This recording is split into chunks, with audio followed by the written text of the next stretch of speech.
Hello सेवायो सबैजनामा अनि आज चाहिँ फेरि म धेरै समयपछि मेरो मिनी भ्लग बनाउन गइरहेको छु। अनि फेरि आज पनि म चाहिँ साग टिप्नलाई आएको हैन। साग टिप्न आएको तर साग चाहिँ अघि नै टिपिसकेका छन्। सबै टिपेर बल्ल बल्ल बल्ल यताउता खोज्दा बल्ल बल्ल अलिअलि साग भेटाएर अलिअलि साग मैले टिप्न थालेँ।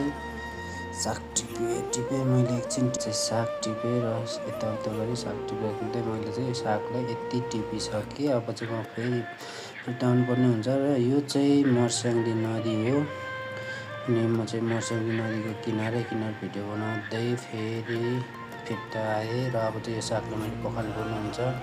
सागलाई मैले धारामा लिएर प्लास्टिक पखालेर साग पनि एउटा गरेर राम्रोसँग पखाल्न थालेँ। अब चाहिँ म साग धुइसकेर लागेँ। मेरो भिडियो कस्तो लाग्यो मन पराउन लाइक, सेयर, कमेन्ट र फलो गर्न नबिर्सनु होला।